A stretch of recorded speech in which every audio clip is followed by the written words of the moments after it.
Okay, so a common thing that I see a lot is anterior pelvic tilt. And what does that mean? Basically, if you're standing, a lot of times the hips are rolled forward. It's like a bowl. Pelvis is like a bowl. A lot of times the bowl is kind of tipped forward.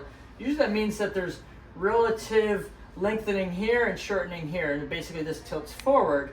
That could be a big problem, cause pinching in your back and be really sore. And so if we see this, we go through a simple degree of exercises to get you moving. Simple thing to do is, if it's tilted this way, is to start doing some more stretches for that. That would be like laying on your back. Okay, so you come here, and then doing what single kneaded chest, you pull up and in, pull this and kind of work this. 30 seconds this side, do 30 seconds the other side. Make sure you're working that because that helps roll the hips back. And then the next one is double kneaded chest, pulling up and in, and just doing this.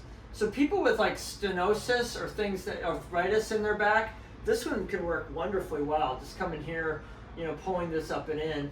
Actually, you can also achieve the same thing maybe sitting in a chair, right? If you're sitting, you know, you can kind of bring your knees here and just do a nice stretch here like that. That's kind of a way to get the back to open up a bit more, because these tissues get so tight because it's rolled and pinched here. So we're trying to roll that back into it when we're doing this kind of position. So that's kind of the goal of like doing that one.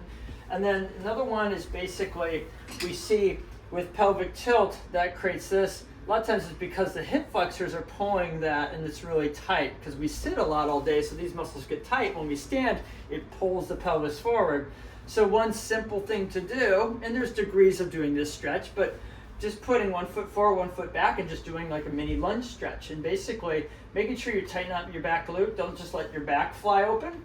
Kind of hold here like this and just hold this position for 30 seconds. That starts to work and stretch back here, but you can also raise your arm up, and that can help you too, just to get that position there so you're not overthrowing your back.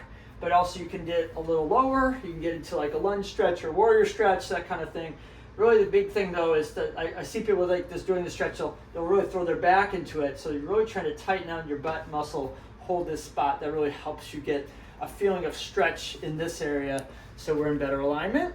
And then the last one is like working on the hamstrings. A lot of times those muscles are relatively weaker, and they're causing this to pull this way. These muscles aren't pulling enough. So standing here and just doing a standing hamstring curl can be a really therapeutic thing. Actually, a very surprising thing is most people will kind of start to cramp and get tired here even without any weight. Now we can also do an ankle weight and have you just do that. Pull an ankle weight on here. Let me see if I can grab one here. You just put an ankle weight on your ankle, right? And then just kind of loop it here, and then just kind of do a pull here like this. But the key part is not to do this. It's actually to keep yourself, maybe you have something in front of you, and just kind of just pull that knee straight back and work those muscles. Simple moves like that can really help with a pelvic tilt that might be pinching in your back. And so a lot of folks, or they have stenosis in their back, that extension hurts because a lot of times the pelvis is in a position that's not favorable for your back. So doing these kind of movements, the kneaded chest stretch, the things that we've shown you here, the lunge stretch, can be really helpful to help correct that and help you move better and just make you feel better. So these are kind of things that I use at the clinic all the time, so give it a try.